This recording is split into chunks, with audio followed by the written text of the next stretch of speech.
welcome to a new series of Real Economy. I am Efi Koutsakosta. Join me here in Berlin, the capital of Europe's economic powerhouse. And as we enter winter, the news for economy follow the same mood as it is slowing down. But sometimes challenges raise new opportunities. And a very good example is Greece, which is now ready to do business with China. And we also meet here the head of the IMF, Kristalina Georgieva, to see if the stormy economic weather can be reverted. But first, let's see what is going on in the world and how this impacts our own European house. Brussels has cut its growth forecasts for the Eurozone to its lowest level since the peak of financial crisis and sees no improvement in 2020. Why? Because of persisting uncertainties. United States and China are at a war of tariffs since March 2018. And the main European country that has been caught in the trade crossfire between the US and China was Germany. Germany is an export powerhouse with exports amounting to almost half the economy. Automobiles and industrial machinery are having the lead. However, since 2017, its growth is slowing. China, a key trading partner for Germany, has weakened its demand for foreign goods because of its own economic slowdown. And as Germany has extended its supply chain in Central and Eastern Europe, countries like Hungary, Slovakia and Poland start to also feel the rain as the slowdown is touching the entire EU economy. Under the pressure from the United States, China is said to be more open to trade with new allies. And Athens rolled the red carpet. Guillaume Desjardins arrived exactly where the East meets the West. Let's follow him to the port of Piraeus. In 2016, the Piraeus port became the symbol of China's Belt and Road Initiative, when COSCO, a state-owned sea freight giant, became the majority stakeholder of the 25-century-old port. Now, between the acquisition of 67% of the port and the planned revenue and investments, that is a more than €1 billion deal, taking the port into the 21st century and making it the biggest one in the Mediterranean Sea. We want this investment to be developed the sooner, and this will affect the local economy, the job creations, and of course we have a great impact in the national economy.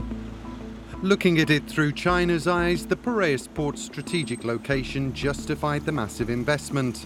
With goods travelling between Asia and Europe by sea through the Suez Canal, the Piraeus port is conveniently located as the first major gateway to continental Europe.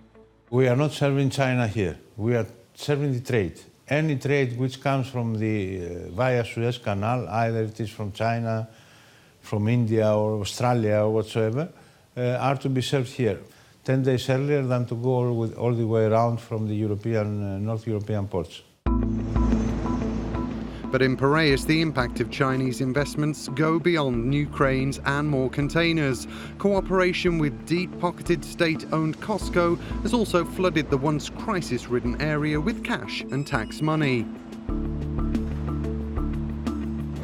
In order to make future trade relations profitable for everyone, the European Commission called last spring for closer scrutiny when it comes to investments in strategic sectors, as well as for more cooperation in China-EU trade deals. There are more people working, but the problem is that they are working with worse conditions and with less income. Given that trade relations between China and the US remain frosty, Beijing is looking to invest in Europe. The purchase of the port of Piraeus by COSCO will provide valuable experience for the future, bringing the East and West closer, even if Brussels has described China as a systematic rival. Back to Berlin, where the heart of the matter is. Here we meet the brand new head of the IMF, Mrs. Kristalina Georgieva, to discuss state of play and, of course, if there is a way out of this gloomy mood. Mrs. Georgieva, what Europe, or we can speak about Germany as well, could do in order to avoid or get out of this stagnation? What we see as way to act in Europe, one much more decisive investment in competitiveness for Europe. R&D. Europe has to aim high in all countries to make sure that it can compete with Asia and US in the future. climate policy. I would put my very strong view that it is that moment in history when Europe can provide leadership to the world. Investing in low-carbon, climate-resilient growth can stimulate more dynamic growth path for Europe and, of course, place Europe on the cutting edge for what inevitably is going to be the future of the whole world. Still, there are some trade tensions going on between the United States and China. We still don't have an agreement, so I'd like to ask you if there is an opportunity there for Europe. This year, we assess trade to grow only by 1.1%.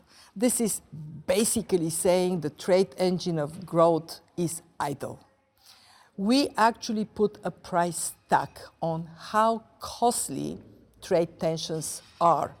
And we concluded that by 2020, the cost on the world economy would be $700 billion. This is 0.8% of global GDP. Not trivial. And when we disaggregate what is in that cost, the smaller part comes from tariffs directly. The bigger part is uncertainty. So what we are advocating for is bring closure between US and China on an agreement that would lift up confidence, but longer term, trade truce is not enough. We need a sustainable trade peace. And we believe that Europe has a very strong stake in that, because Europe is primarily open export-oriented economy. So speak up. If this doesn't happen soon, you think we are going to a bad period in economy, and a bad recession maybe?